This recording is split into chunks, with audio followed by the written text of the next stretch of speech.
பிரபாகரன் இவர்கிட்ட தான் சொல்லிட்டு போனார் எல்லாத்தையும். தம்பி நான் வெளியூர் போகிறேன், நீ எல்லாத்தையும் பார்த்துக்குப்பா, உன்னை நம்பி தான் விட்டுட்டு போகிறேன், நீ தான் எல்லாம் இந்த ஆமக்கரெலாம் வீணாக்கிடாது, ஃபஸ்ட் சின்ன விஷயம் கூட சாட்டுரு, எப்போ நீ வீணாக்கிடாத, உனக்காக பண்ணி இருக்குது, மான் இருக்குது. ஒரு விடுதலை போரை வந்து ஏதோ பிரபாகரன் போர் நடத்தினாராம், மிஸ் நடத்தினாரான்னு அளவுக்கு ஆக்கிட்டாங்க. அவன் நாளைக்கு 2 கடிதம் எழுதுவான். ஒன்று அவன் லவ்வர் விஜயலட்சுமிக்கு, இன்னொரு கடிதம் வந்து நான் சிறையில் இருக்கிறேன், இப்போ அவன்கிட்ட காசு வேணாம் இவன்கிட்ட காசு வேண்டாம்னு கட்ட பஞ்சாயத்து அங்கேயே ஆரம்பிச்சிட்டாங்க. இந்த கண்காணிப்பாளர் ஜெயகாந்தன் உயிரோட தான் இருக்காரு, சாவல ஏன்னா செத்தா அவன் உறவு முறன்றோம். அது மாதிரி ஆளு எவன் செத்தாலும் இவனுக்கு உலகத்திலே அதிக அப்பாவை கொண்ட ஆள் சிவமான் தான். எவன் செத்தாலும் அப்பா அப்பான்றாங்க. அந்த மாதிரி அந்த ஜெயகாந்தன் ஒரு நாள் இவனை நடைமுயற்சிக்கு தடைப்பட்டார். நாம் தமிழத்தோட வந்திருந்தா அவர்கிட்ட நீங்கள் தலைவர்கிட்ட கேளுங்க, புதுச்சேரி அரியாங்குப்பம் அழுத்துவேலி தோப்பு தெரியுமான்னு கேளுங்க. அது முக்கியம். அழுத்துவேலி தோப்பு தெரியுமா உங்களுக்கு, அவங்களுக்கு என்னங்க உறவு மட்டும் கேளுங்க. மண்டி இடாத மானம் மண்டி எடுத்து கிடந்த இடம் அதுதான். அரசியலை துவங்கிய இடம் அதுதான். பொய் மூட்டைக்காக தயார் செய்து கொண்ட இடமும் அதுதான். முதல் நிதானமா இருக்கிறியா? உன் கட்சிக்கு நாம் தமிழர் கூட நாய் டம்ளர்னு வைக்கணும். மறுபடி நீங்க எல்லாமே நாய் மாதிரியே குலைக்கிறீங்க. நைட்டு டம்ளர் தான் உங்க கொள்கையே பேசுறீங்க. அப்போ நீங்க கட்சி நடத்தல. திராவிடனா நான் திராவிடன் தான். இந்த தமிழ் தாய் வாழ்த்து பிரச்சனை போயிட்டு இருக்கு பார்த்து. நீ மனுஷனே கிடையாது. எப்படி நம்ம திராவிடா இருக்க முடியும்? திராவிடனா சுயமரியாதைக்காரன் பொருள். உனக்கு சூடு சோழனா ஒண்ணுமே இல்லை. சும்மாலாம் நடிக்கல. நாயையும் சீமானையும் கொலைக்க விட்டா நாய் தோத்துடும். சீமான் பேசுறான், அந்த அளவுக்கு நடிக்கிறான் ஆளு. உலக தலைவர்களை பற்றி எல்லாம் பேசிய ஒரு தலைவர் சில்லறைக்காக சில்லறையாகவே மாறி போன சீமானை பற்றி பேச இருக்கிறார் என்பதற்காக தான். ஏன்னா அந்த வரிசையில நம்ம இந்த மேடை பசுபை தான் கேட்டாரு. கூட்டத்துக்கு ஐயா அழைப்பு கூட்டணும்னு சொன்னேன். கூட்டத்துக்கு வந்துருங்கப்பா, சென்னைக்கு போகணும்னு சொன்னான்.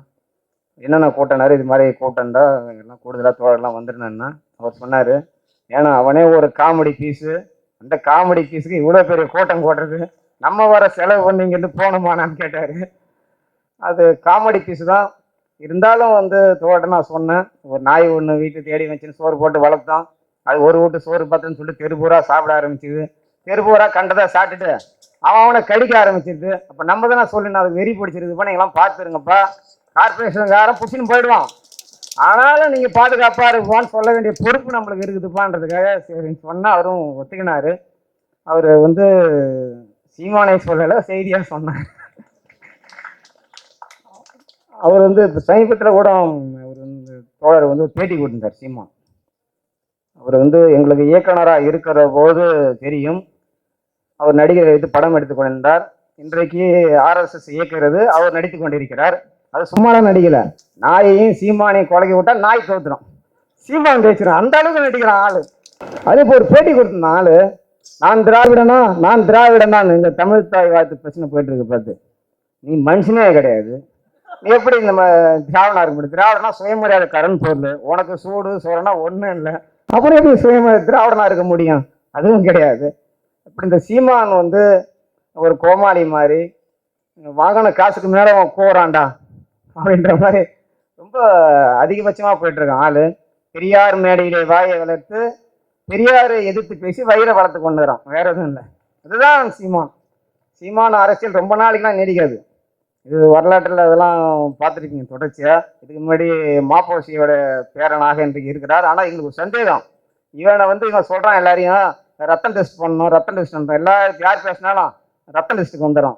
மலையாளி, அவர் கேரளாக்காரர், இவருக்காரு. எங்களுக்கு இவனை ரத்தம் டெஸ்ட் பண்ணணும் அரசு செலவழித்து.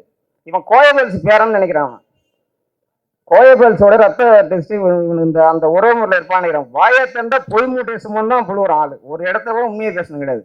இவன் நாங்கள் வந்து 2007 நாங்கள் அறிவோம். 2009 முதல்ல புதுச்சேரி சிறை தான் அவனுக்கு சிறை. புதுச்சேரி தான் அவனுக்கு முதல் வழக்கு. அவர் வந்து இப்போ அந்த நாம் தமிழத்தோட வந்திருந்தா அவர்கிட்ட நீங்கள் தலைவர்கிட்ட கேளுங்க, புதுச்சேரி அரியாங்குப்பம் அழுத்துவேலி தோப்பு தெரியுமான்னு கேளுங்க. அது முக்கியம். அழுத்துவேலி தோப்பு தெரியுமா உங்களுக்கு, அவங்களுக்கு என்னங்க உறவு மட்டும் கேளுங்க. மண்டி இடாத மானம் மண்டி எடுத்து கிடந்த இடம் அதுதான். அரசியலை துவங்கிய இடம் அதுதான்.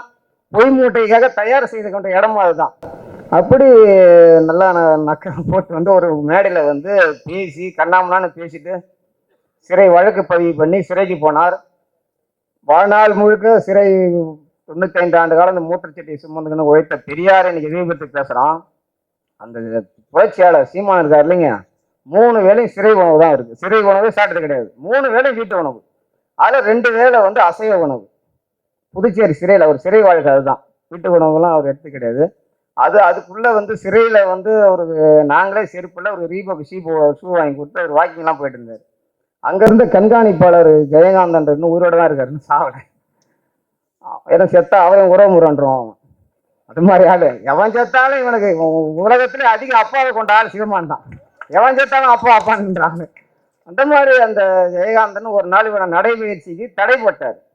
நாங்கள் எல்லாம் போய் அவர்கிட்ட சண்டை பிடிக்கிறோம். என்னங்க நீ எப்படி ஒரு போராளி எப்படி செய்யலான்னு, இவனாங்க போராளி அப்படின்னு நிறுத்திட்டாப்புல ஒரு ஒற்றை வரியோட.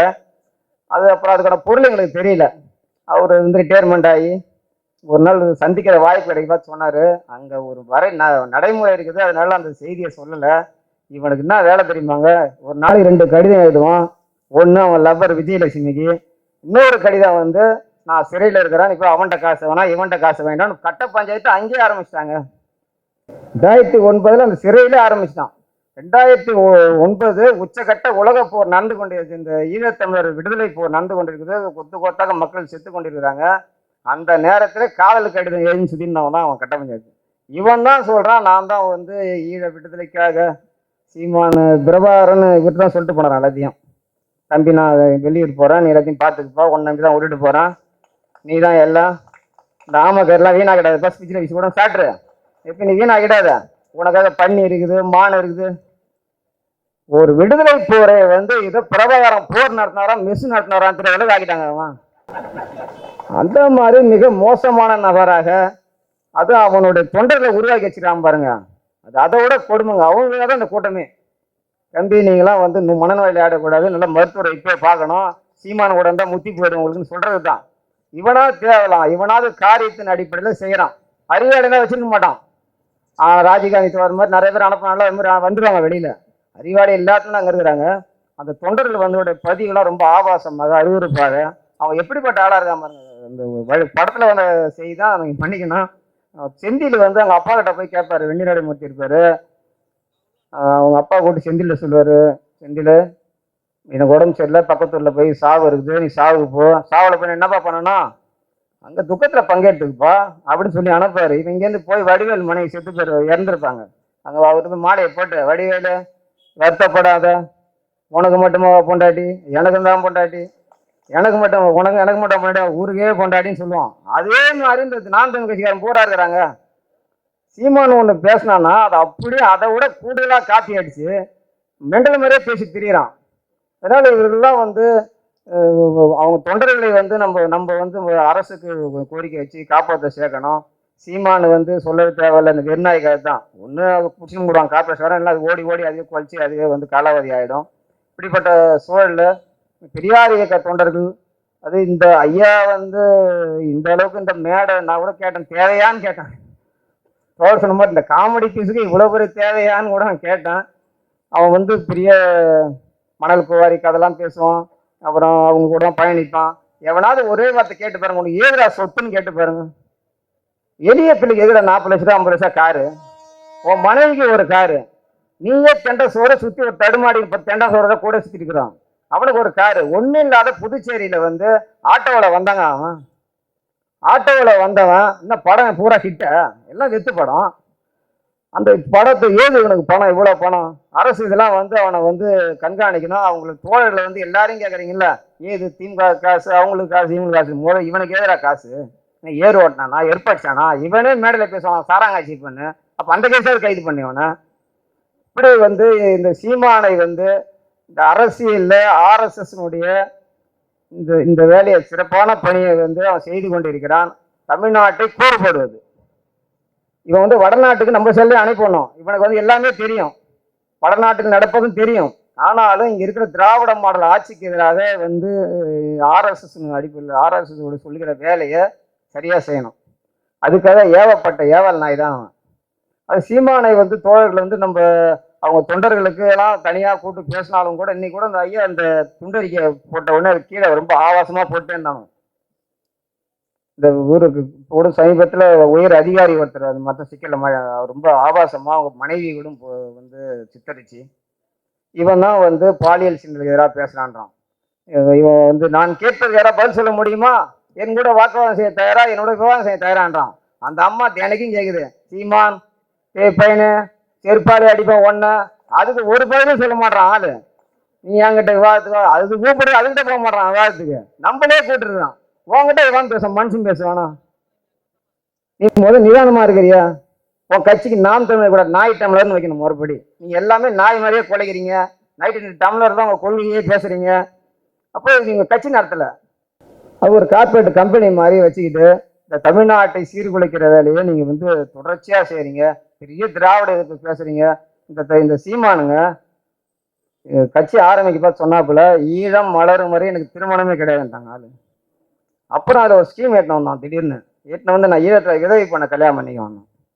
அப்புறம் அதுலேருந்து ஒரு தலைவர் ஏற்படுத்தி ஈழத்து பண்ண கல்யாணம் பண்ணிக்க வந்தோம். என்ன பண்ணாங்கன்னு தெரியல, திடீர்னு திராவிட எதிர்ப்பு போராடி சட்டசபையில் பிரபாகரனை உயிரோடையோ பிணமாகவோ கொண்டு வர வேண்டும் என்று தீர்மானம் போட்டு அண்ணா திராவிட முன்னேற்ற சபாநாயகர் அந்த காளிமுத்து, திராவிடன் காளிமுத்து பொண்ணை கல்யாணம் பண்ணிக்கிறாங்க. எத்தனை தோழர்கள் இதை கேட்டீங்க? இப்போ அவங்க கூட தோழர்கள் நாம் கட்சியத்தோட கேட்கணும், ஐயா ஈழத்து பொண்ணு உங்களுக்கு கிடைக்கலையாங்க, ஏங்க இப்போ மறுக்க அந்த அம்மாவுக்கு கையில் வழியை திருமணம் செஞ்சுக்கிறீங்கன்னு.